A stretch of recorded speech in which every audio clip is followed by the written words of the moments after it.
Hello, mysterious person behind the screen, and welcome back to our ongoing series of Toy Story audio commentaries. We've reached the end of the initial trilogy, I think, or what was the ending to the series for a long, long time, Toy Story 3. So, without further ado. If you'd like to sync this up with your own copy of Toy Story 3, put the film to the start and press play in 3, 2, 1, go. Now, this was the first Toy Story film I did see in the cinemas, because I wasn't born when the first one came out, and I was only 1 when the second film came out. So, this was the first one I saw in cinemas. I was about 12, I think, when it came out.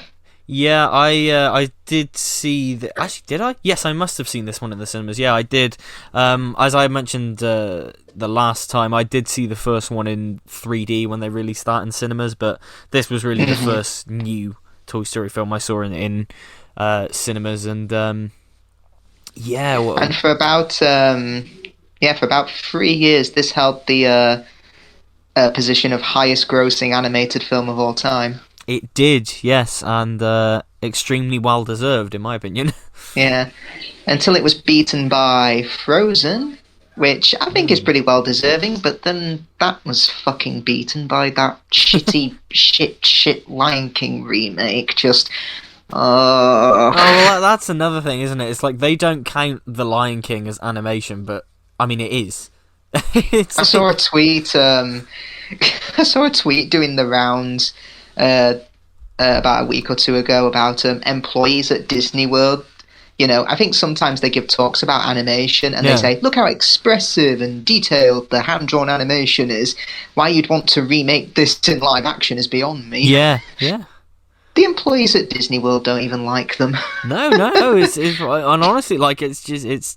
I mean, not to turn this so early on into a discussion about the live-action remakes, but I mean, it baffles me, and that film in particular, The Lion King, just, ugh. Yeah, honestly, it's 29. I mean, to be honest, I didn't see it in cinemas, but I just saw. I've seen clips at how lifeless the lions look, and I'm just like, Jesus Christ! I got dragged. I saw it because my girlfriend at the time wanted to see it, and we both I expected to come out of it, and I sort of turned to her expecting her to go, yeah, well, it was good, and we both turned to each other and went, that was fucking shit. So it was a moment of just like, oh my god, that was awful. Yeah, one of my closest friends, he likes the Disney remakes, and fair enough to him, but yeah, because we heavily disagree on the Beauty and the Beast remake, because I adore the original, I absolutely love it, but he's like, oh, the remake's better, the animation's dated in the old one. I'm like, get lost. Yeah, I mean, I've not seen the remake, so I can't comment, but I've not heard good things. It's basically what Silver Nemesis is to Remembrance of the Daleks, the diet version. Yeah. Same product, no sugar or sweetness. Yeah. I do love this opening. It's the because it is essentially the same play Andy was doing in the first film, but this is probably how he imagines it. Exactly, yeah. It's ostensibly the same as the first one, but it's nice to bring it full circle. Yeah, definitely. And Lightning McQueen reference on the train, having the 95. It is. Yep. It's the first Toy Story film not to be directed by John Lasseter. Yeah. It was done by Lee. How do you say his last name? Unkrich? Unkrich, I think. That's it, yeah. Yeah. He did Coco, but I think about a year or two ago he said he left Pixar, which is a shame. I'd like to have seen another film from him. Yeah, definitely. I think he worked on the first two, right? Or at least he was... Did he? He did, yeah. I think he was part of the story team, or yes, assistant director or something like that. And yeah, this was might have been his first film. I don't know. Whereas Josh Cooley in the fourth one, I don't believe he worked on the previous three, did he? I'm not sure. I'll have to have a look at that before next week. But yeah, it's Yeah, And I love how Rex's roar is the one from Jurassic Park. Yes, it's such a cool reference. I mean, God forbid they try and do live action remakes of the Pixar films. Oh God, I'm why? just like, you're updating with CGI anyway. Just don't bother. It's CGI. Exactly. It's like trying to do a parody of a comedy. Don't make sense. Yeah. That's why I always like Scary Movie is a parody of Scream, and it's just like, well, Scream already is no, it's not a parody of horror films, but it's a very meta comic look at the slasher tropes, and it always felt weird to me that Scary Movie is a parody of that. Mm-hmm. Now, I think the idea for this film and the whole concept of Andy going to college and growing up, I think it is absolutely perfect. I think everything about the way it's handled, it's so multi-generational. It is... Plus, the timing of when it came out, I think, was perfect, because this was 11 years after the second film, and the kids who grew up with the first two films would have probably been on their way to college at that point. Absolutely. And because if this came out like a year or two after the second one, I just don't think it would have had that same impact. Oh God, no, because you grow with these films, and I think kids can enjoy it because it's a great kids film. But if you grew up with the first two, and you're kind of certainly when I watch it now, it hits completely differently to how it did when I watched it in cinemas. It's so good. I honestly, like, so much of this commentary is just going to be gushing, because it's just this is just such a almost perfect film. Plus, this first act here, so much is set up that is paid off later, like Mrs. Potato Head's missing eye, which it's how she's able to see in Andy's room. Yes. Heck, even those little green men keep saying, "You have saved our lives. We're eternally grateful." It literally happens at the end. Yeah, exactly. And also, it does set the tone very well, because like characters from the first two films that aren't here, like Bo Peep, Etch, Wheezy, they're gone. Yeah. I think it's bold of them to do that. It's bold of them to whittle the cast down this much. Remember Buster, the cute little dog? He looks like he's on the verge of death. Yeah, exactly. Plus, I love how this is the same voice actor. Johnny, is his name Johnny Davis? Is it Johnny Morris? I've forgotten. Let's have a look at this. I'm going to have to Google this now. But yeah, it's great. They could have got any voice actor to do it, but they went to that effort of making it the same kid from the first two films. And I mean, I think when they approached him, I think they weren't even sure that he was still acting, but they called him up, and it just went to voicemail. And even when they heard his voice on the answering machine, they thought, yes, this is Andy, all grown up. This is how we think he'd sound like. Absolutely, yeah. John Morris. That's it, yeah. John Morris. And I mean, like, they didn't have to do that, but the fact that they did is fantastic. And it's like you say, it is Andy.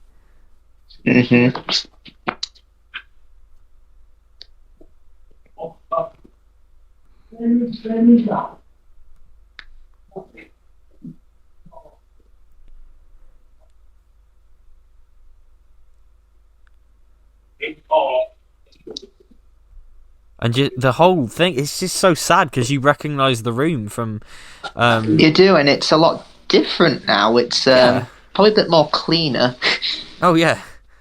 Yeah, definitely. And it just... It makes you think about what happens when you do grow older. It's such a brilliant... And it's a brilliant payoff to what the second film set up with Jesse's story. The payoff of that is excellent. Plus, only 3 army guys seem to leave. I thought he had He had like a bucket full of them. Where did they all go? Maybe they get lost over the years because those army men aren't the biggest things in the world. It wouldn't surprise me if they just Yeah, all sort true. of got lost. Hmm.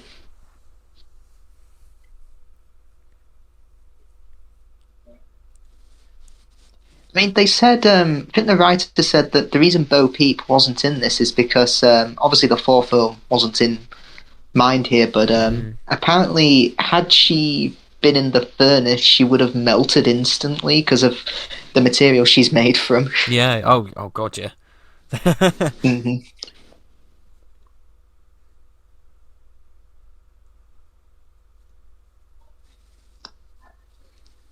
This is my favorite Randy Newman score as well out of the four. It is, yeah, definitely. I think it's his best work. Yeah, I'd say "When She Loved Me" is probably his best song because some of his songs I'm not a fan of because it's literally characters stating the obvious. Yeah, I just think of that Family Guy joke. Yeah. I mean, if you need an example, just look at his songs for James and the Giant Peach. Yeah, My name is James. That's what Mother called me. that's literally the Come lyrics. on! Like, I think he can write really good music. Like, he can hum the incidental music, but I think he needs Yeah, help with lyrics. yeah, I agree. I think, like you said, the incidental music. This is his best work. And I mean, what songs does he write for this film? It's "We Belong Together," That's which it. appears That's at the it. end credits, yeah. Yeah, that's it. And I think it won the Oscar for Best Song that year. I could be wrong. Yeah, I think so. I think you're right. I mean, another significant thing about this film is that it was nominated for Best Picture, Mm. Yeah. Yeah. God, yeah. and That's so far incredible. is the last animated film to be nominated for Best Picture. Yeah. In fact, funnily enough, the whole reason we got Best Animated Feature is because of Chicken Run. Yes, it is. You're right. Yeah. Yeah, Yeah. Yeah. because Yeah. yeah, critics love that film so much they said, "Oh, it should get nominated for Best Picture," but Yeah. I think the Academy was just like, "Why don't we just make it its own category, Best Animated Feature?" Yeah.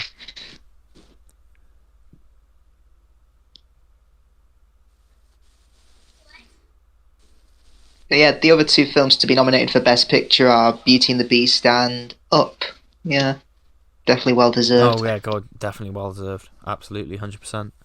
I like the fact that Barbie went to Molly. That's good. That's a nice. Hmm. Yeah, because it's funny, as I said in the last one, the second film, um, Yeah. getting Jesse to come with them. Woody says, "Oh, Andy's got a little sister, but yeah, no, she's always been Yeah. Andy's toy."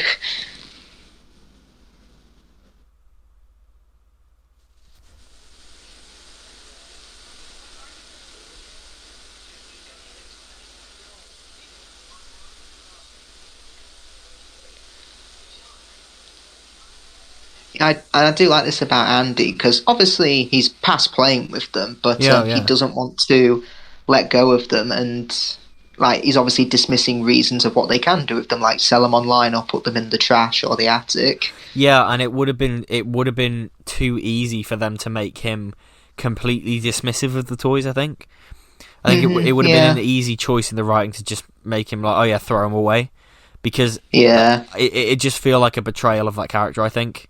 Um, Hmm. yeah,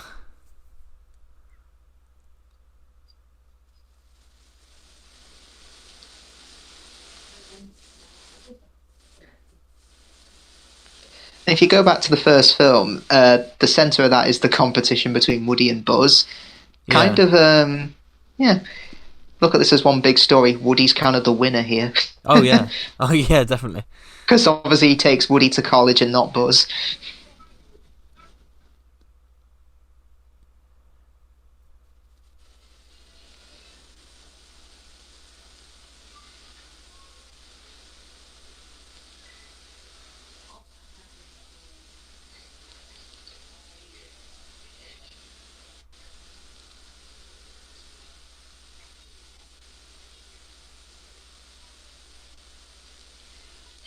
I was thinking the animation. I've always thought this. The animation on the on the trash bags is really impressive. Like it looks like It a is, real yeah. bin bag. It's quite. Hmm. They like the lighting on it and everything. Yeah, it does amaze me how far they've Oh yeah. come with animation. Like, just look at the opening to Toy Story 4. Oh god, yeah. The heavy rain and the storm and the water It's flooding incredible. everywhere. It just looks so real. And Yeah, I love how it recreates this from Toy Story 2, the whole yeah. saving Wheezy, but Buster's practically on the verge of death. I was talking about the animation again. Like this film, I don't think is this definitely shouldn't be dismissed because this film still looks incredible even now. Like It does, you could yeah. release this now and it still look. Hmm. And the fact that it's like 12 years old this year, which by the way makes me It feel is, yeah. so old. Oh God, same here, yeah. It's mad to think this is 12 years old, but yeah. I mean, the marketing for this film, it was off the charts. You Oh could, yeah. I don't think that summer you couldn't escape it, Oh yeah. yeah. Everything was And Toy Story related that summer. Yeah. yeah, even Peugeot, yeah, the car company, were doing Yeah. Yeah. Toy Story adverts. Here we get an appearance from Sid. Yeah, there he is. Yeah, here he is. At least he's happy in life. Oh yeah, definitely.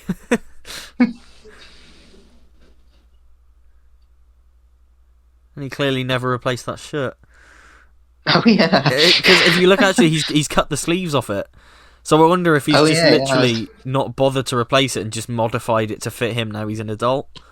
Hmm. That wouldn't surprise me. And again, going back to the first act, setting up so much, the garbage truck here. Obviously, they end up at the dump at the end of the film. Yeah. Yeah, absolutely.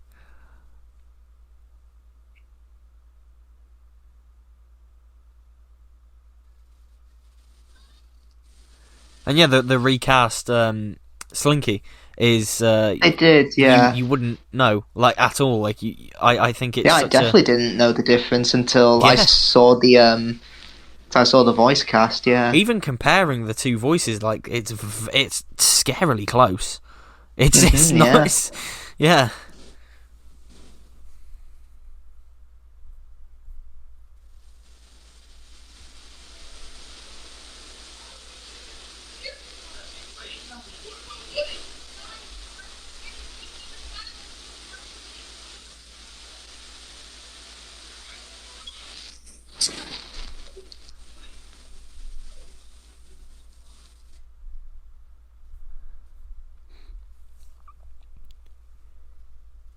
And it's I mean, if we just look at this as this again, these films are, if anything else, existential meditations on what life is and what our purpose is. And if we look Yeah, at that I through the mean, lens of the toys, it's like this and the fourth one, something I think 3 and 4 do really well, is looking at what happens when your whole mhm. purpose in life is done. Yeah, exactly. And also, if you apply a religious analogy Yeah, to this, like the humans are literally gods, and a toy's faith is in humans. So, yeah, for example, Woody is a strong believer in Andy. You know, he'll be like, we be there for him when he needs us, whether it be at college, in his yeah, toy box, in the attic, etc.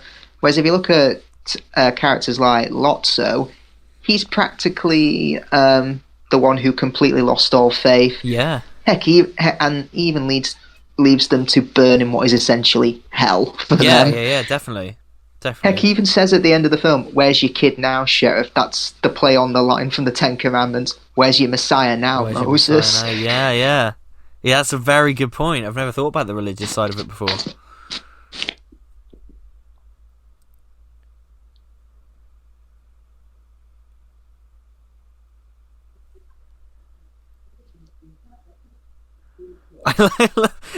But Yeah, I love that. It's great. Toy Story's version of Barbie continues to be fucking hilarious. Like what they do it in the second film. And that's the gag. And then in this film, the fact that she's having like this absolute Yeah. meltdown over this. Plus, I think it's great how Jodie Benson, she sounds exactly the same as she did when she voiced I Ariel know it's from The Little Mermaid. great. I think she's 60 now, but she still sounds like a 16-year-old. Yeah, definitely.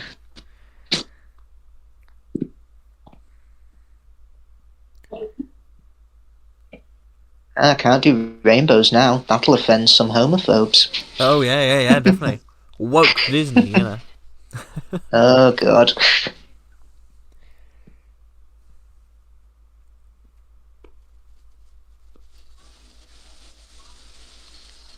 I really don't know what kid would play with that monkey. That's freaky. Freaky, isn't it? It's very scary. It's just, for me, it's those big red eyes that and he rarely blinks. It's just so scary. And we've got that. And I noticed when the kind of perspective shifts to Molly a little bit, we barely see the faces of the adults again, just like in the first one, and it's like the Tom and Jerry effect, really. Oh, there's that theory that kid playing with the sunflower toy thing is Boo from Monsters Inc. Oh, because it does look a bit like her, like the character, but could be her. Yeah, you never know. Either way. Mhm.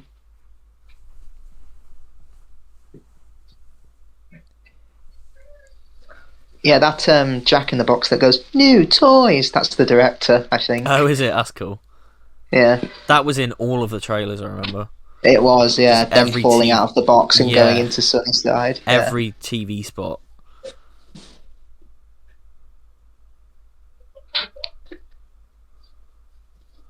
Oh yeah, Lotso views toys as trash waiting to be thrown away. Yeah. And what is he transported around on? A dump truck. Oh yeah. Yeah. That's so good.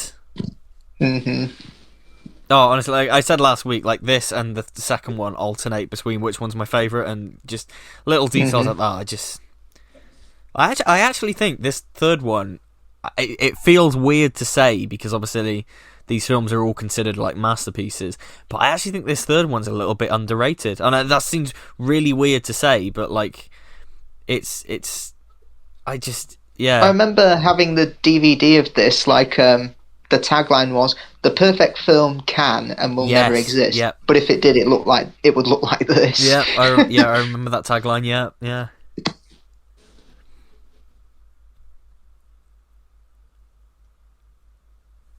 Plus, Lotso, I do think, is one of the better Pixar villains. Absolutely, yeah. I think he's... Yeah. And I think Ned Beatty does an amazing job voicing him. Yeah, because he's Otis from Superman, isn't he? Yeah, it's hard to believe that it's Otis.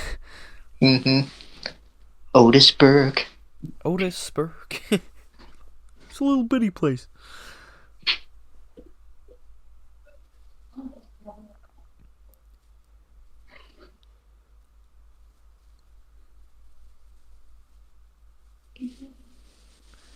I mean, they got Michael Keaton in this, but they didn't have him voice a Batman action figure. Missed opportunity. Yeah. It's great that Michael Keaton's in this, though. Mm-hmm. Playing Ken. And I mean, like, you introduce Barbie, you got to do Ken, and I mean, it's so... what they do with this character is so funny in this. Mm-hmm. It is, yeah, it's great. The way he moves with the because he can't move his forehead, he's like C-3PO. So funny. Yeah, true. Mm-hmm. Remember when they played this on TV? Like the few times I've seen it on TV, this song is always different. The song that they play. Don't know whether it's a copyright. Not thing. Because of copyright.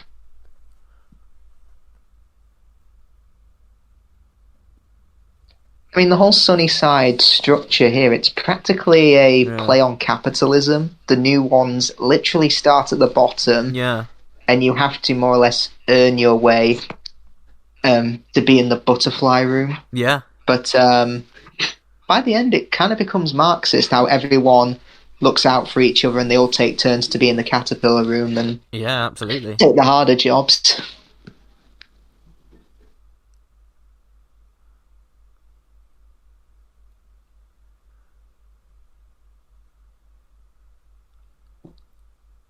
Yeah, and Lotso's a great villain because he represents what Jesse could have become.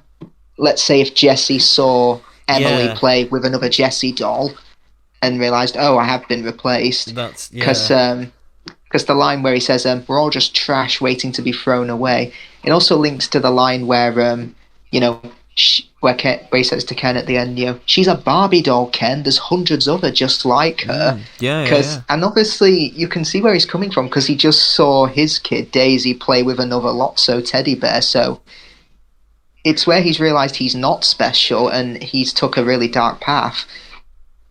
I mean, again, it kind of goes back to Buzz in the first film. He thought he was special. He thought he was a space ranger. Turns out he's just a toy, like every other Buzz Lightyear. But Yeah, absolutely, definitely. It's it's interesting because this again, like what these films do so well is they each have that new idea in each film. All four of them do it. They have that new idea to explore within the world of toys. That every time you see it, you're like, I can't believe they've never done that before. In this case, what the toys think when they're replaced with other toys that are the same as them? Definitely, yeah. That is it's such an incredible route to go down. I just think the character Lotso is so tragic, but yeah.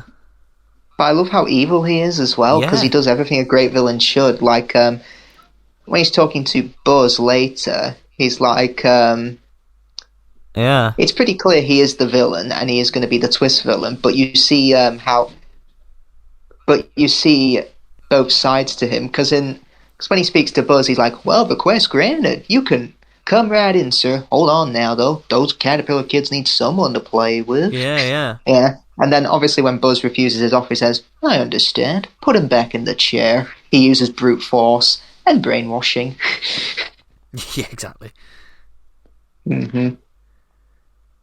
So of course the second film had a very troubled production, and this one doesn't have necessarily a troubled production, but this definitely has an interesting production history. Which this was being made by another studio for a long time. It was supposed to come out in 2008, and it was being made by a division of Disney called Circle 7 Animation. And I've heard of them. Yeah. Yes, so Circle 7 were doing this film for a long time. The story revolved around Buzz Lightyear getting recalled because the toys were defective, and it was kind of about the toys going and on an adventure with Buzz to help him with his recall or something. To be honest, it sounds a bit of too much of a repeat of the second one with the toys going on a journey, but it's and I think I think it was part of in the noughties where Disney wanted to do some direct-to-DVD sequels without Pixar's involvement. That's part of it. But I'm so glad they died out now. Definitely. And I mean, so many people have compared the direct-to-DVD sequels with the live-action Disney remakes. Oh, yeah. And it's just a phase, because... It literally is just a phase, yeah. Yeah. Let's hope they... Yeah. But it's interesting because this the original version of Toy Story 3, the Circle 7 version, that was actually going to be... It was going to be a theatrical release from the get-go. Whether whether Pixar were on board or not, it was always going to go to cinemas. And I've just read here on the trivia, it was about Andy's toys shipping a malfunctioning Buzz to the factory in Taiwan where he was built. With the other toys hoping he'll be fixed there, and then they realise that it's this massive recall because and they sort of have to save Buzz from being destroyed. It's a pretty cool story, but like I said, I think it's just a bit too much of a repeat of the second one, and doesn't really advance the themes of that. Whereas obviously what we've got, this version definitely does. But then that sort of fell through, and eventually Pixar got their hands on it. So yeah, because I don't know if they've got any more sequels in development. I don't think they do. What, like sequels in general to Pixar films, or just Toy Yeah, Story? to Pixar. Okay. Yeah, sequels in general to Pixar films. But Not if at I the had to pick moment. one, I'd like to see a sequel to Inside Out. Oh, I definitely would like to see a sequel to Inside Out, but I think it's wait for that film. I mean, it's been 6 years since that came out. Yeah. That's scary. 6 or 7 years since that came out. I think they're wise to wait on that one because, again, I think you could do a really good thing there about Riley growing up, and it'd be a good thing to wait there. But I'd definitely like to see a sequel to Inside Out because that film is just, it's again, it's near perfect, I think. Well, I remember in 2010 there was that documentary which celebrated. It was on BBC Three around about Christmas time, 2010, about 25 years of Pixar, and it ends with so many people saying, oh, it's the studio that makes a home run every time they hit the bat. Every Pixar film is just fantastic. Year later, Cars 2 comes out. Oh yeah.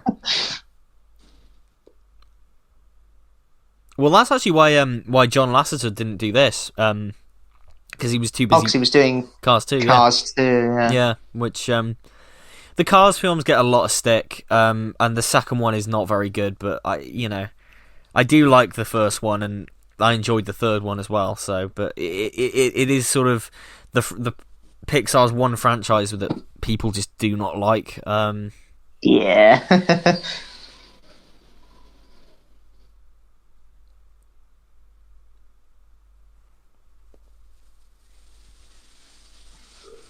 Yeah, because it amazes me that out of all the films Pixar did up until this point, Cars was the second film to become a franchise. Yeah, it's really strange, and I think that was just because it was John Lasseter's passion project. Because all through, I remember the special features for the first film. Literally, all of them are about why he wanted to do it. It really sounds like Cars is just a passion project for him.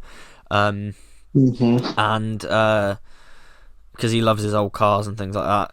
Why he decided to turn a series about old cars into a spy thriller. Exactly. Fuck knows what he was smoking there, but yeah.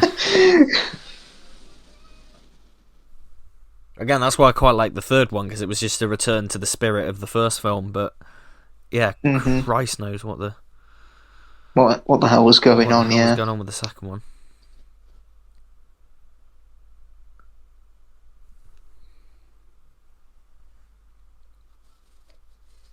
Just like to point out, I work in a school, and I've worked in early years, and they never play with toys like this. They are not that rough. Yeah. They're very careful with them. Yeah, they understand that if they do break, they never come back. I mean, how old honestly are these kids meant to be? Because some of them look like they're basically babies, and some of them look about 3 or 4. Yeah, they look about, I'd say, 18 months to 2 years old. But I've worked in a nursery, and I've never seen them play with them like this. No, yeah.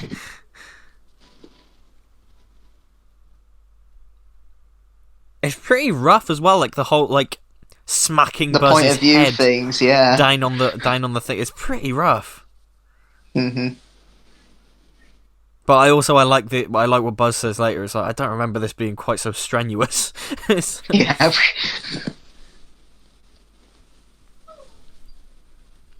I love how they got Timothy Dalton to voice Mr. Pricklepants. Yes, it's brilliant. And the fact that he returned for the fourth one, then he's not in that very much. But the fact That's true, yeah. The fact that they got him back for it is cool. And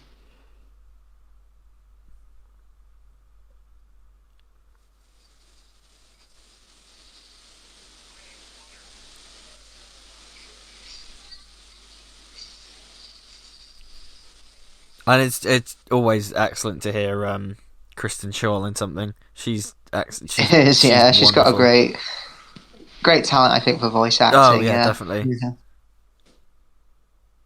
And she's a great choice for the for Rex's kind of counterpart. Oh yeah, definite. Oh yeah, because they're both obsessed with video games Yeah. because yeah. Oh, I remember the video game for this had uh they had a level where it was kind of you were playing Bonnie's fantasy, so you were playing as Oh, Woody, nice. but Dolly was like this literal witch, and you were like running around this like spooky version of Bonnie's bedroom. It was really cool. hmm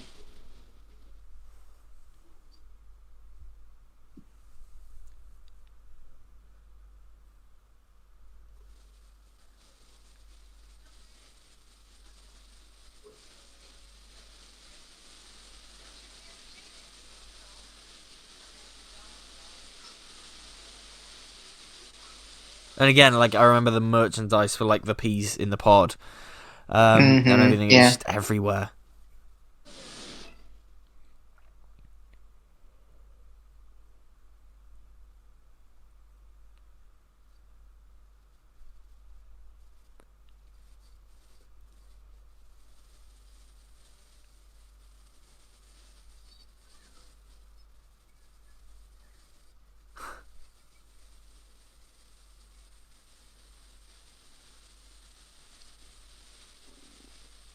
And it's interesting, kind of the way this film uses color, like the color in Bonnie's room is so kind of bright and saturated and just incredibly vibrant, but it's not fake looking. Whereas the color in Sunnyside, I've noticed this over the years, looks fake. Like it looks too sickly sweet.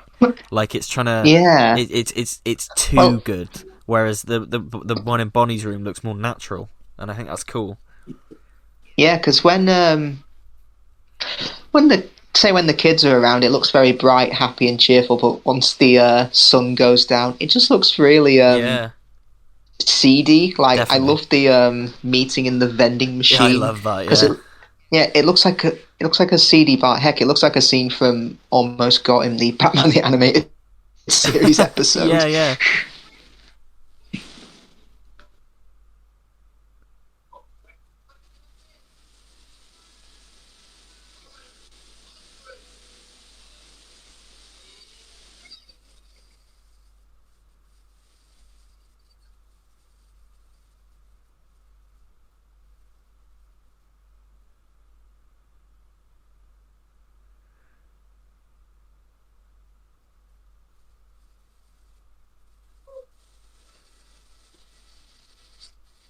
And actually, I just thought as well, what is Ham made out of? Because he's a piggy bank. Most piggy banks are like pretty breakable, right? Yeah, they're like made of what they called China Yeah, plates, yeah, something yeah, like that. yeah. Like, Yeah, so he I might be plastic. Who he knows? could be, because I was going to say he should be smashed, like Yeah. smashed to smithereens. hmm Let's see how much change there is in the piggy bank. You know, you could have just unscrewed the bottom. Yeah. A little late for could-haves, March.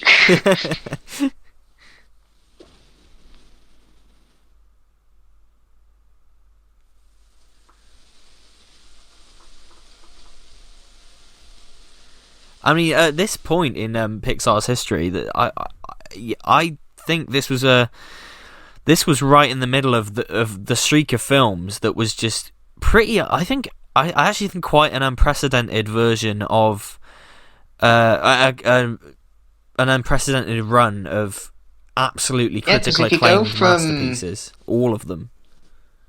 yeah, because I think if you go from Ratatouille to this, I think all those films they probably come in top 10 Yeah. Pixar films for me. I mean, Up being my personal favorite. Yeah. I mean, I honestly like this kind of from Toy Story up until Toy Story 3, all of the films released them, with the exception of Cars. But even then, like I said, I like that film a lot. All of those, I think most people would agree, are absolute masterpieces. And like that Oh, yeah. run of like consecutively, like just consecutive masterpiece after consecutive masterpiece, I think that's pretty unprecedented. And then of course Plus also Cars 2 came every out, year, but yep. Plus every year they were pretty much winning Best Animated Yeah, Feature at the Oscars. yeah, exactly. Hmm. But yeah, it took them until the third year of that award with Finding Nemo, where they finally won because Monsters Inc. lost to Shrek. They didn't have a film out in 2002, and then Finding Nemo came in 2003. Yeah, Finding So I Nemo. look at those. Yeah, go on. Yeah, I was just gonna say, I look at those awards, and I'm like, right, does the Academy hate Lego? Like, did they step on Lego pieces when they were a kid, and that's why they hate it? Because for those for Best Animated Feature, where the fuck was the Lego Movie for 2014 and Lego Yeah, Batman for 2017? Like, what? that's mad. Yeah, it's Lego Movie is so good. Uh, Lego Movie is held up incredibly well. yep. 8 years ago, the other day, came up on my Twitter feed. I was just like, that is such a Yeah. 8 years later, it's still incredible. And the fact that everybody was like really the Lego Movie, everyone was Hmm. primed to sort of tear it apart. But yeah, Hmm.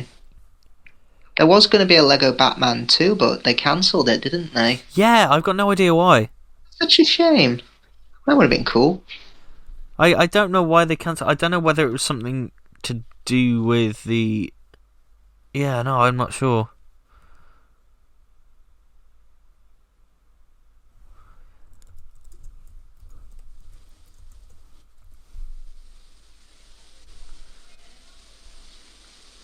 Is that a reference to Nightmare on Elm Elm Street? Street, yeah. I just read why they cancelled the Lego Batman 2. Universal Mhm. Pictures acquired the Lego franchise rights, so it kind of put an end. It Ah, put an end to that whole because there were loads of them for a while. They did like the Lego Ninjago movie as well.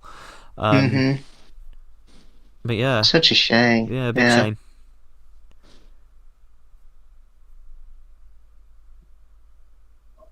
I mean, we did miss it earlier, but the vending machine scene had some of my favourite lines, which is he ain't the sharpest knife in the place where they Yeah, keep knives. And also the way Ken mispronounces library, he says, take him Library. to the library. Yeah, but it's so subtle. Like it's Yeah, it not is. like yeah. Mhm. I love he calls him Kenneth. Yeah.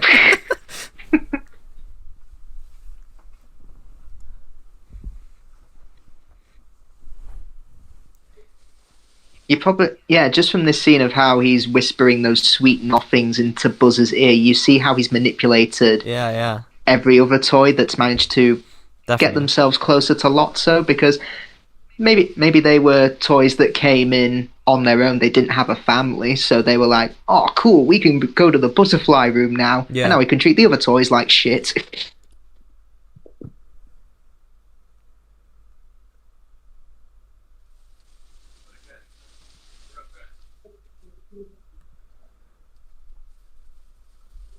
And of course, when he mentions family, Lotso's true colours are shown Yeah, because probably a bad word for him. yeah. He immediately changes. Hmm.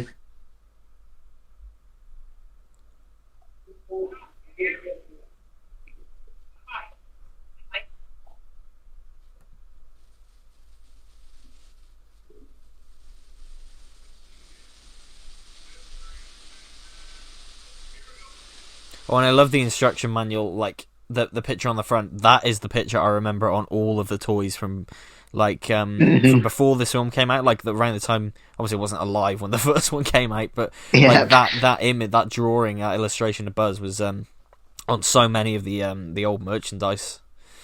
I remember. Hmm. And again, such a good idea. What happens if you turn the switch to demo? Like, Yeah. the Now, I do try me wonder button. if you took Buzz's batteries out, would he die? We just have I no life guess. to him. I guess. Because also, if you look at other toys like, say, Rex, the Potato Heads, and Lotso, they obviously don't need batteries. Yeah. But I mean, technically, right, Buzz should have less features now, yeah? Because traditionally, like, try me modes and Hmm. demo modes have like one feature that you can press in the box, and then the rest of them are sort of disabled. That's it. Yeah. Hmm.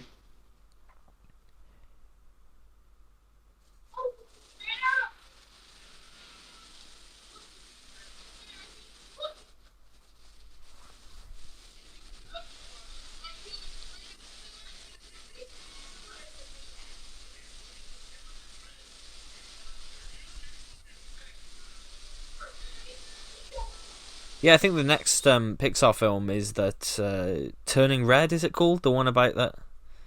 That's it, seen the yeah. trailer But for it. it's a shame it's going straight to Disney Plus, isn't it? Oh, was it? Oh, I didn't know.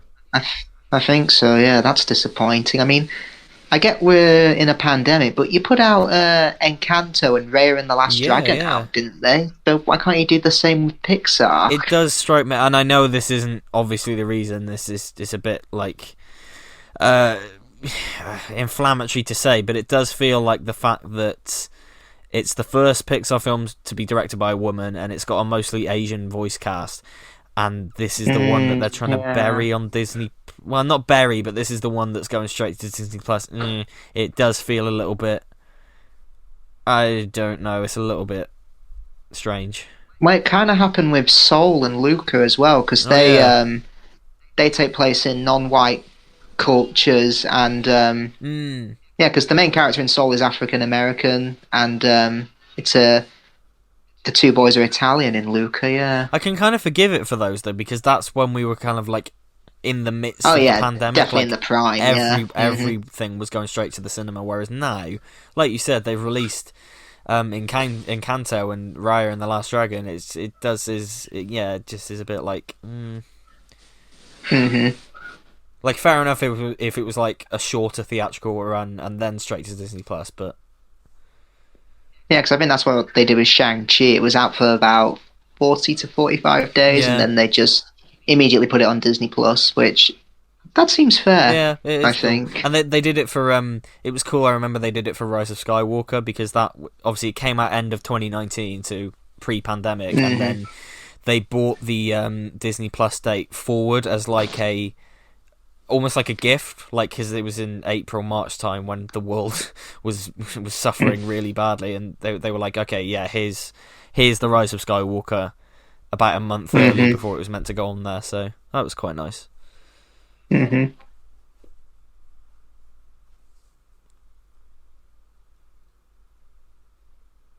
Still a better love story than Twilight.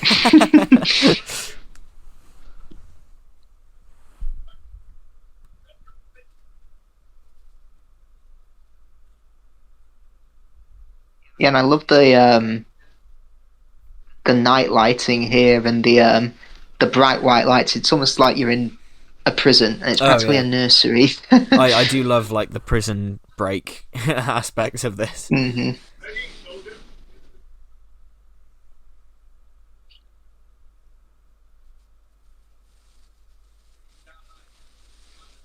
Yeah, he's such a great manipulator as well as a villain. He whispers into people's Yeah, ears and tells them definitely. what they want to hear.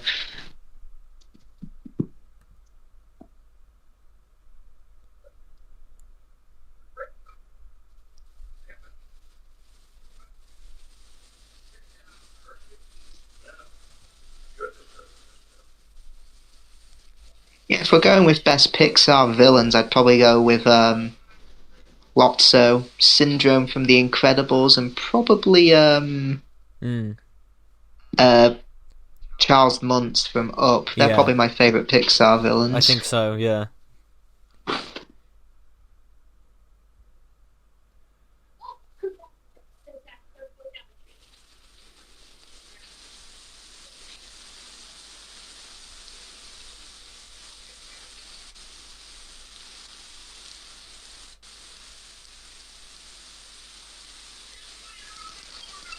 And there's a really nice bit of world building here when he mentions Sunnyside, and they're like, "You came from there? How did you escape?" Yeah, Almost as if it's like, almost as if you're like talking to an escaped convict who just escaped prison. it's like the immediate change in tone. Yeah. Yeah, it's real good. And of course, Sunnyside is a place of ruin and despair. Yeah, yeah. An evil bear who smells of strawberries.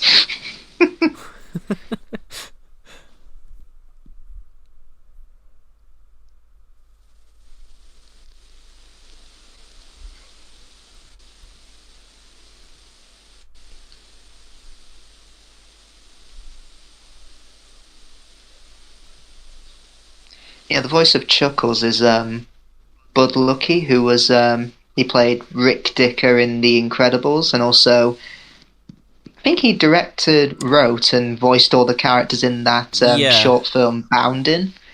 And he was also the voice of Eeyore in the 2011 Winnie the Pooh film. he's passed away now, isn't he? He has, yeah, and he Yeah, was replaced for Incredibles 2 that's when it. they brought back Rick Dicker, yeah. Yeah, that's it. He was replaced, wasn't he? hmm He's got such a great old timer voice. Yeah, he's brilliant. And like hmm the the image of the clown with the sad face, it's like it's really well done compared to how he is in these flashbacks. hmm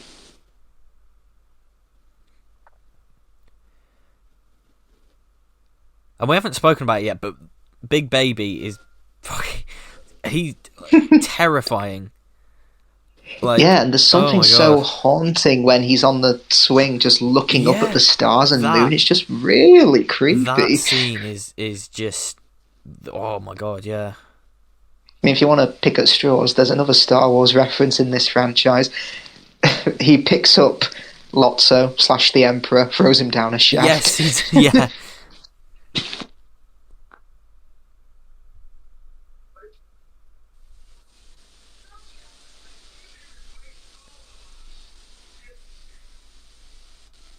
And the fact that he manages to convince Yeah, that they've all that been they've all replaced, been yeah. replaced, yeah. hmm And you've got the Pizza Planet truck coming up here. Yeah. There it is.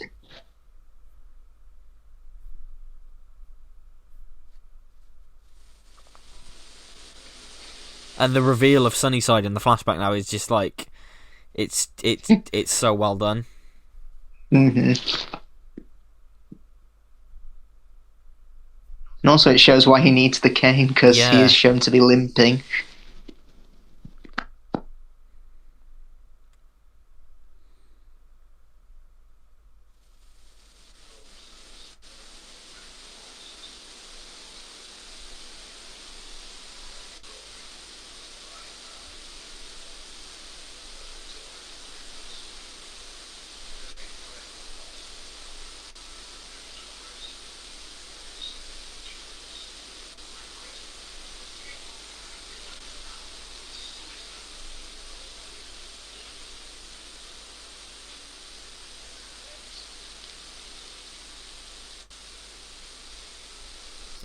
A prison film, you've got someone playing a harmonica. Yeah, and the color grading in this as well, like the very yellow. It's very orange and Yeah. gritty.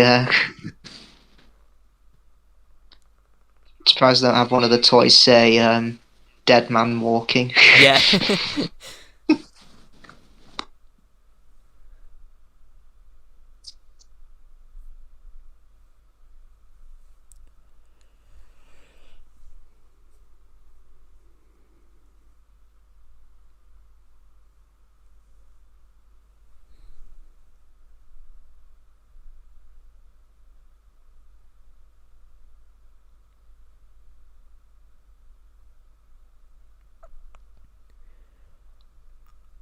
Is there a Tin Toy cameo in this one, or is that number 4? I think that's number 4. I mean, there's probably a whole bunch of references in the hmm to the shorts in the back of this.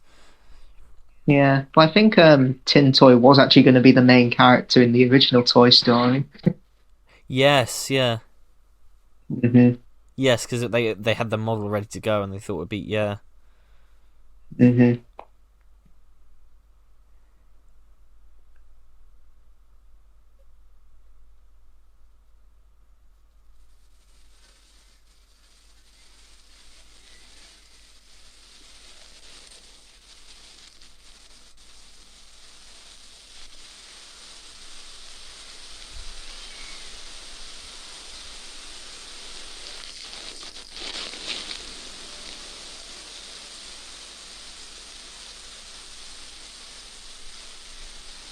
So if you want to make a comparison to Lotso, he's practically the Black Friday version of Woody, isn't he? Essentially, yeah.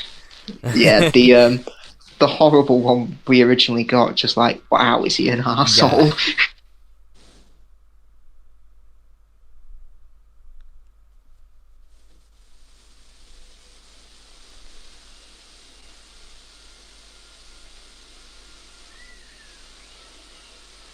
apparently in the original draft, Woody was actually going to be part of the whole rough play and would make his escape on his own, but they thought, nah, Woody would definitely not abandon his friends just like Yeah, that. he wouldn't just go, would he?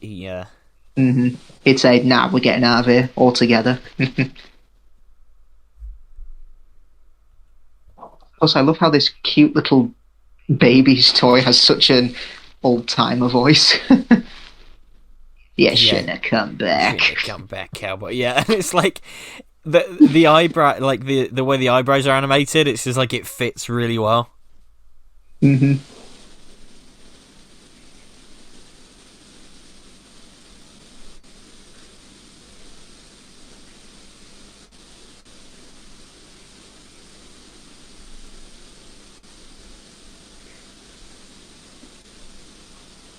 Yeah, the actor voicing the playphone, I think, is a guy called Teddy Newton, who actually did the Yeah. newsread sequence, who voiced the newsread sequence in The Incredibles when they're all banned.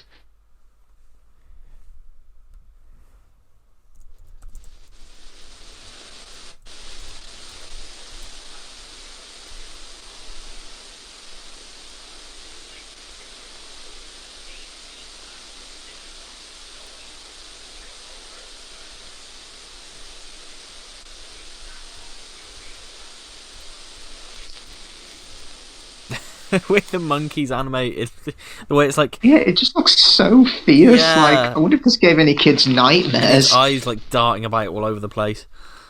Oh, there's one of those monkeys in The Empty Child, I think, isn't there? Yeah. What the child brings to life, Yes. and it goes, "Mommy, mommy." Yeah, Like, yeah. that's even more creepy now.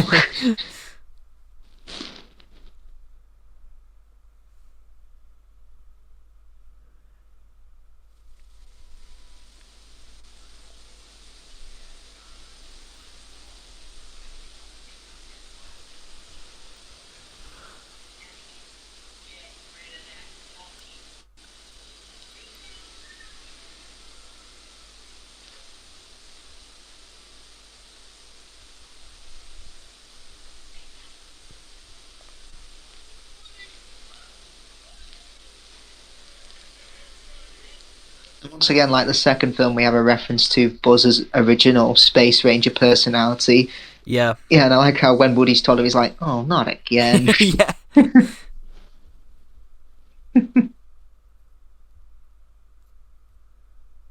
I was honestly half expecting them to do it in the fourth film, but they don't. No, they don't. It's the only one that doesn't do it. Yeah. Mm-hmm.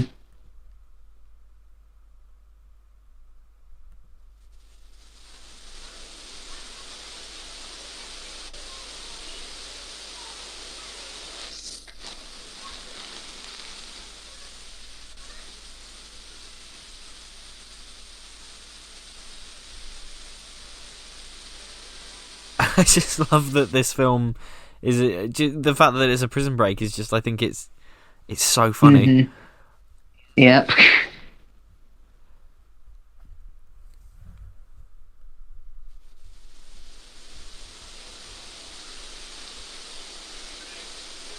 think the only time you hear Bullseye neigh like an actual horse. Yeah. Because I said in the last one, they treat him more like a dog than they do Slinky. He's more a dog, yeah. Mm-hmm.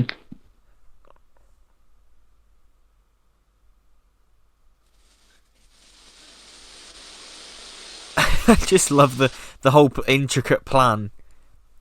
Mm-hmm. How detailed it is, yeah, it's great. I mean, thank God a kid bought a tortilla to school. Oh yeah, yeah. That's the and left it behind.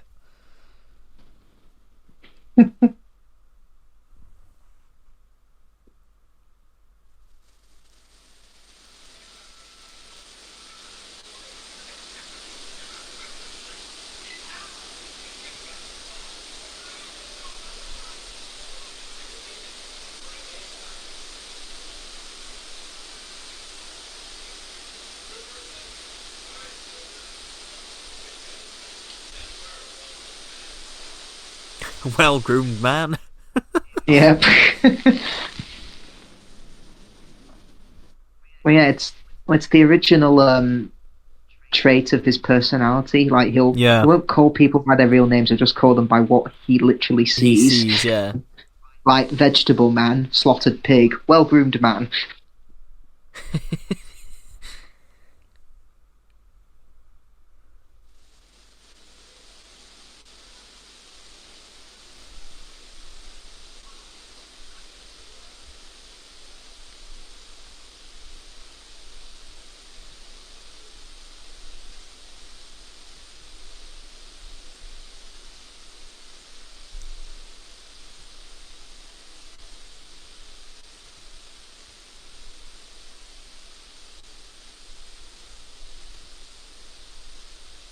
And it's clear that the animators are having so much fun.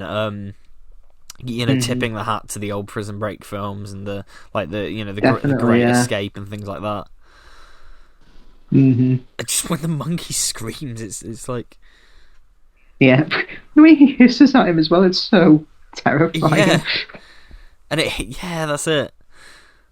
It just keeps smacking its head. And like if you go through it frame by frame, you can see the same effect that they have in the fourth one, where Woody's head just gets like squished. Um, Hmm.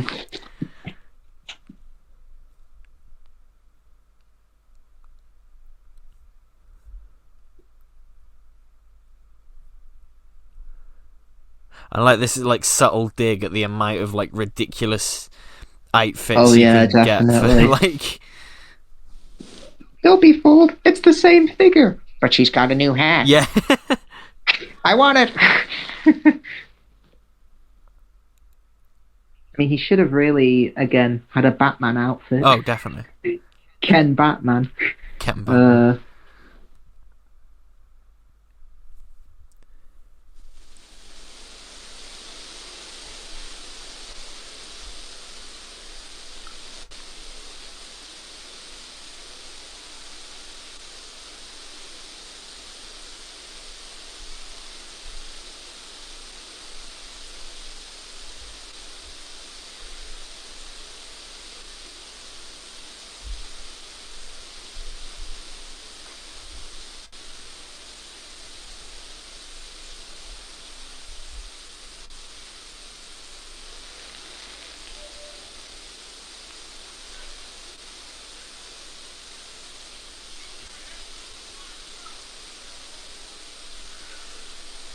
Porky. yeah. Funnily enough, if you watch the Black Friday version of Toy Story, Ham sounds like Porky Pig. Yes, yeah. So I don't think they'd cast him yet.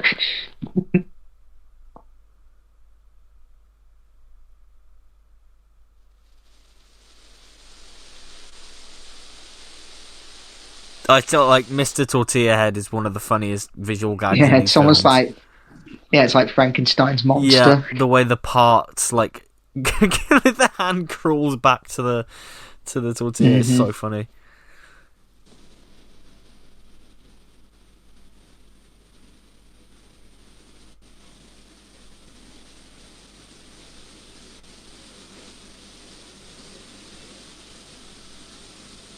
Plus the way it's animated as well, it's so realistic how floppy it is.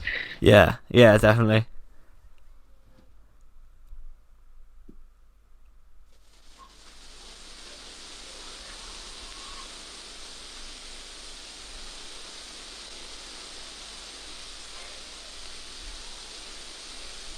I noticed when Barbie gets the manual from the bookworm and notices her heels, he goes, "Eesh!" Like, Yeah, really? You're gonna judge a man for wearing women's yeah. clothing?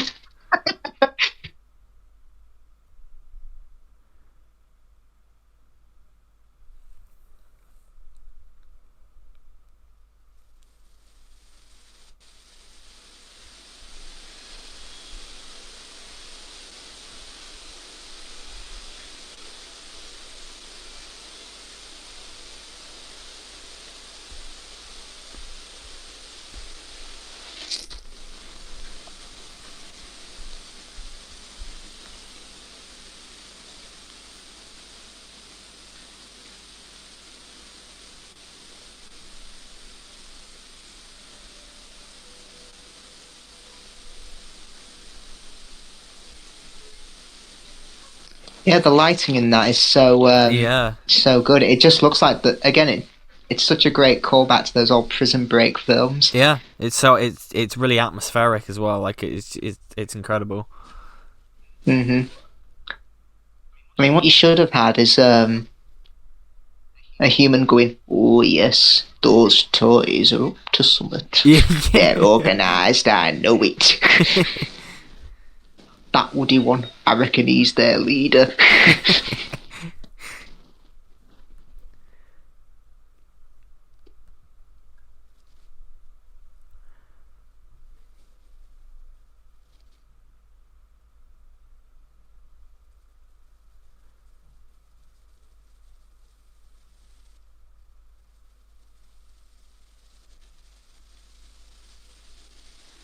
Also, like on Woody's arm, you can see the stitching from where obviously the arm broke in Toy Story 2.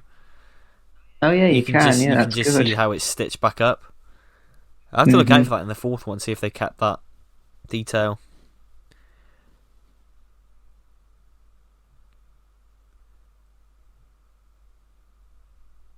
It's the double take pigeon from Moonraker. Oh my god, it is. We just need confused drunk man and Yeah. noble dog looking on. Well, funny enough, there's a gag of a confused drunk man in the Aristocats Yeah, because the cat and the mouse are obviously running to save the yeah, main characters, but then I think from that guy's point of view, he's seeing a mouse chase cats when obviously it should be the other way around, and he pours the wine away. yeah.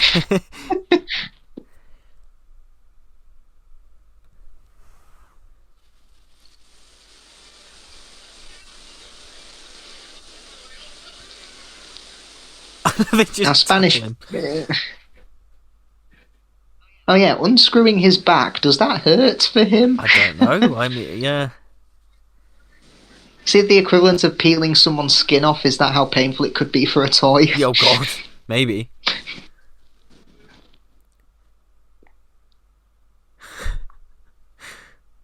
Is this actually like? Is this a thing on toys? If you do this, it switches it into Spanish.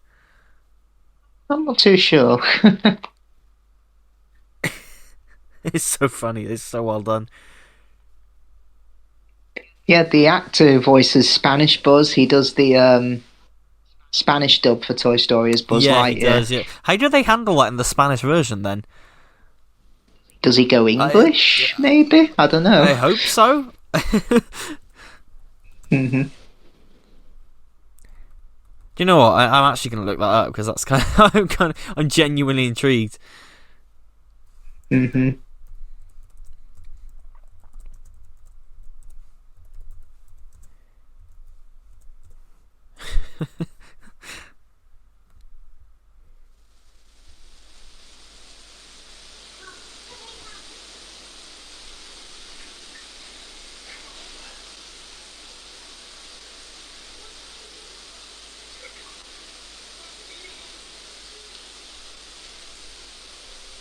Oh, okay.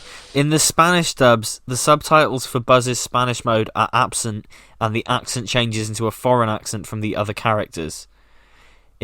Oh, In the okay. Latin Spanish dub, Spanish Buzz uses a heavier European Spanish dialect than in the original version. Oh, wow, okay.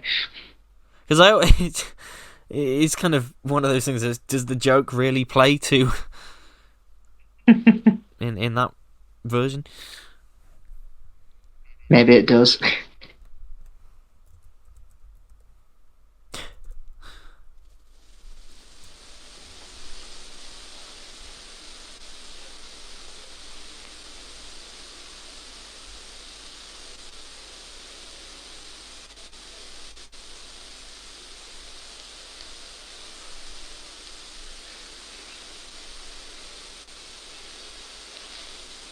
Yeah, those little green men, they practically cause all the problems here because they make a noise and Big Baby nearly finds them. Yeah, Then they get caught in the trash, and that's how they all end up at the dump.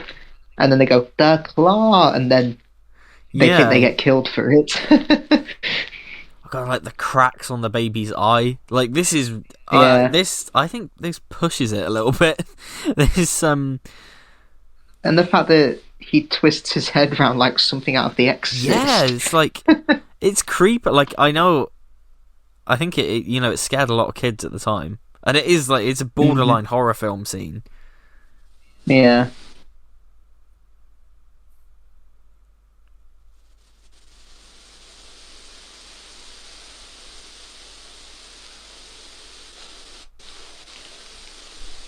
I love this. This is great. When he slaps his leg. Yeah. And they still do that thing that I love from the previous two, where you can just hear the clicking noises of like his body moving, because he's an action figure. That's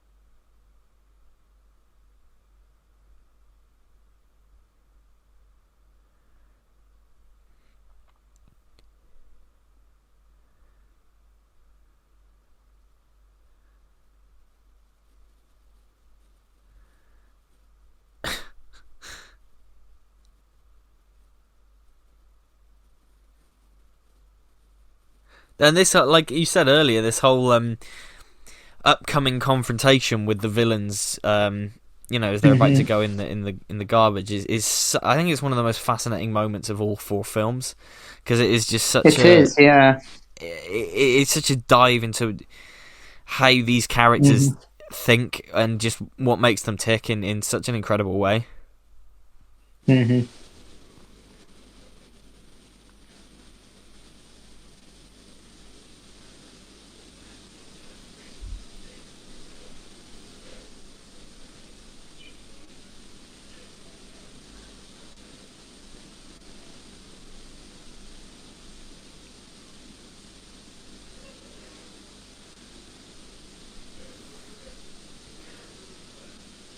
And just the whole. Also, what did they do to that play phone? Like they broke me. Just like wow. They've actually smashed him up. Tortured. Yeah, him. yeah.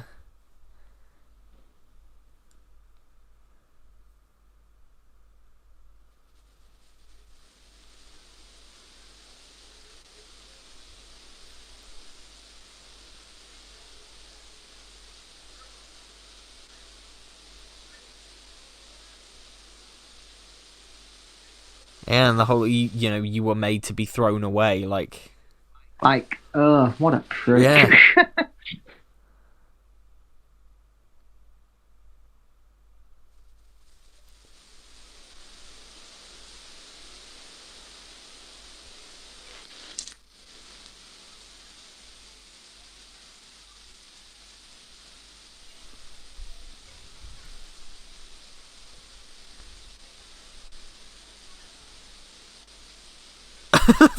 I love the Potato Head and Ham's reaction to that. They just look at each other and like, what?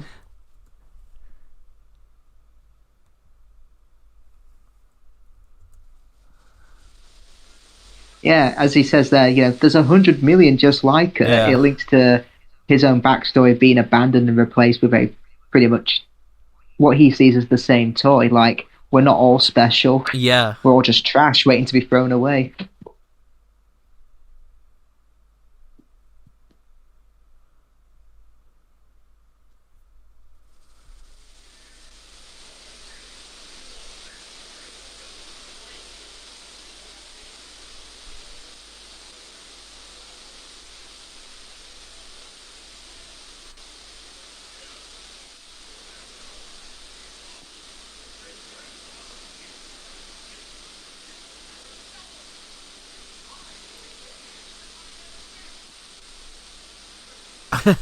Big Baby's like face. It's so satisfying when he throws him down the shaft. It's so much like Darth Vader doing it to the Emperor. Yeah. Oh, and he's just such a hateable bastard, and like every time I watch this, I'm struck by just how Yeah, he's Oh, practically. He knows his power's slipping away here, so he's literally yeah, using to violence and ranting like a lunatic. exactly. Yeah, yeah. hmm Chucks him down. Yeah,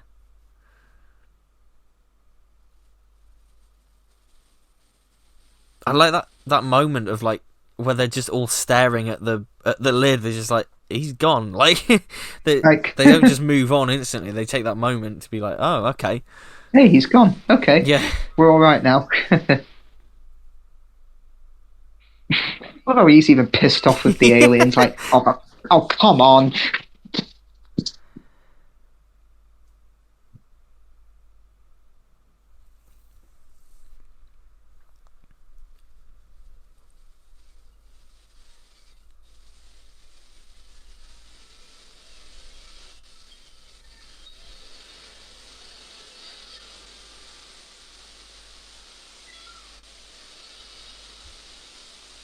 Yeah, I'm glad that the end credits verify that Barbie does know what happened to them because without that, she'd probably think they all burnt to death at the Oh dump. yeah, yeah, definitely.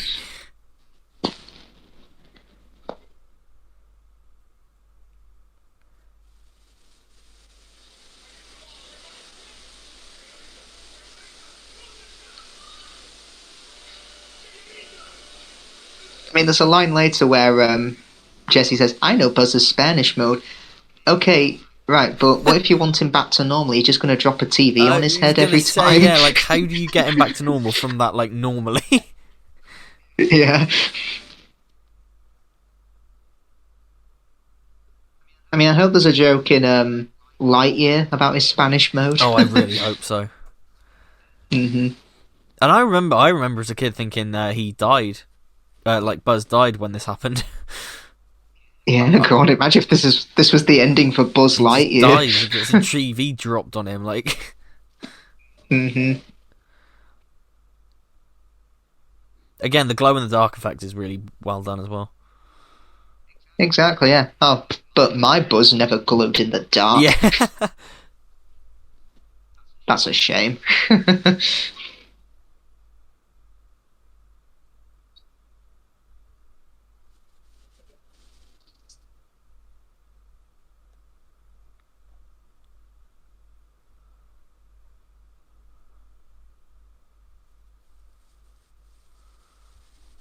And the dump, like it seems like it just exists in this hellscape.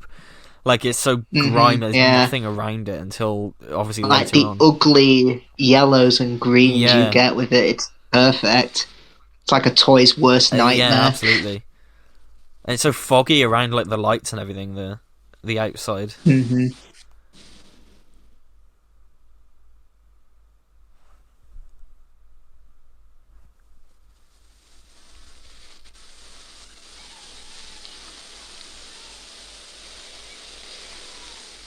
Imagine if that's how they died. Those Yeah, innocent aliens that just go, the the claw. claw. Yeah. In the words of Jim Carrey, nothing can stop the claw.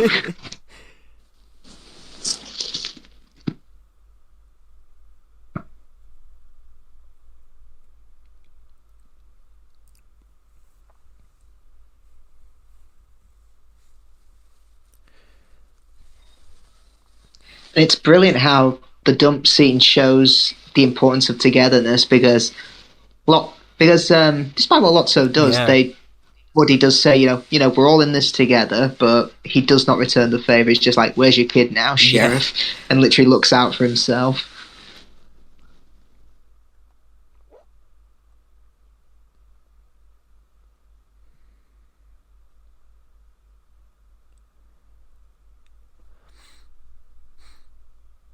And again, it is sort of like making ordinary locations for humans seem so intimidating hmm and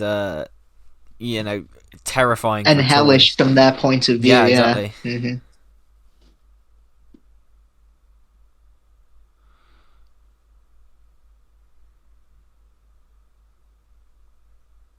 It's such a near miss with that grinder as well. Like they nearly.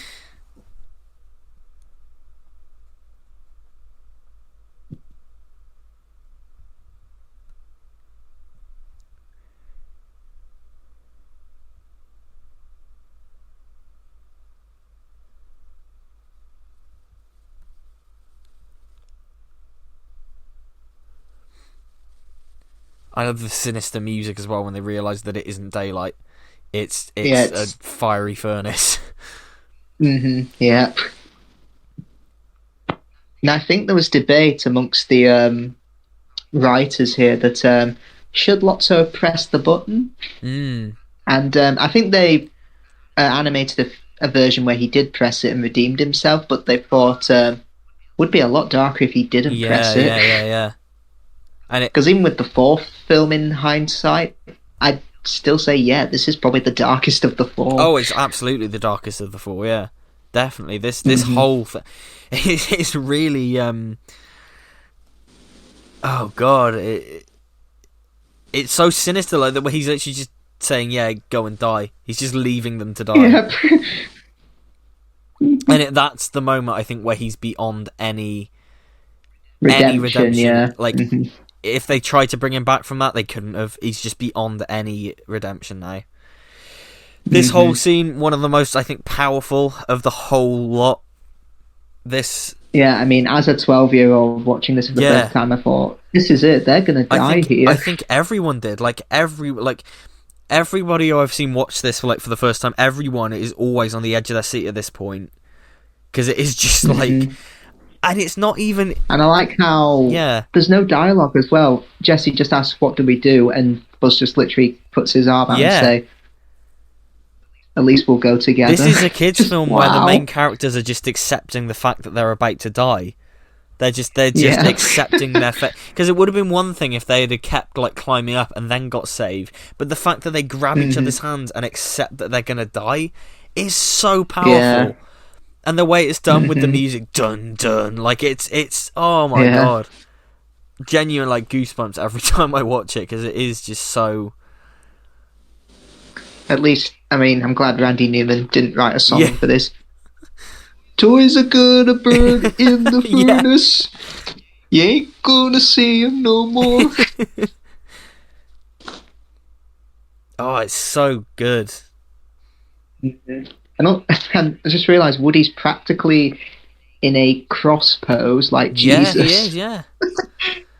They're saved by the light. And I know people criticise this because it is a Deus Ex Machina, and it is a literal Deus Ex Machina. Yeah.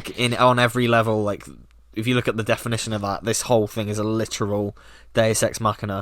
But, I mean, I think it's brilliant because it's a nice payoff to the claw thing from the original.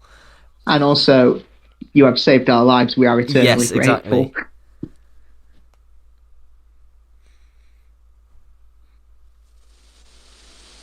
And just what a brilliant way to get out of it.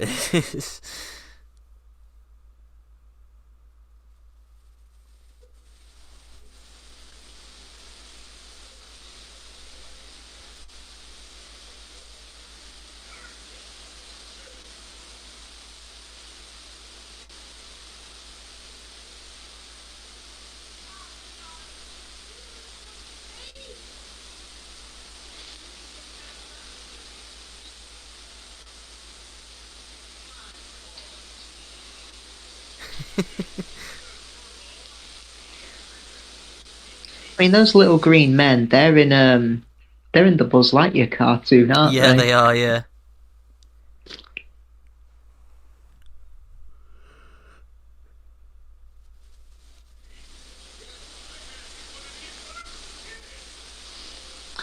And pretty much gets his just desserts.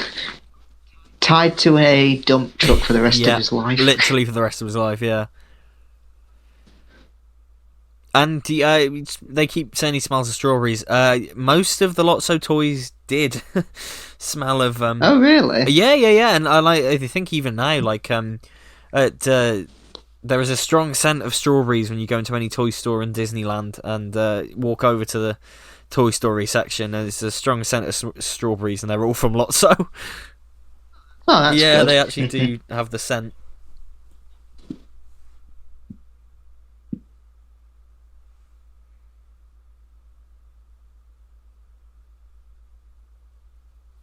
They're literally saved by Sid. Yeah. In fact, that's twice he saves them in this franchise, because obviously he left the match in Woody, which made him light the rocket. And here he literally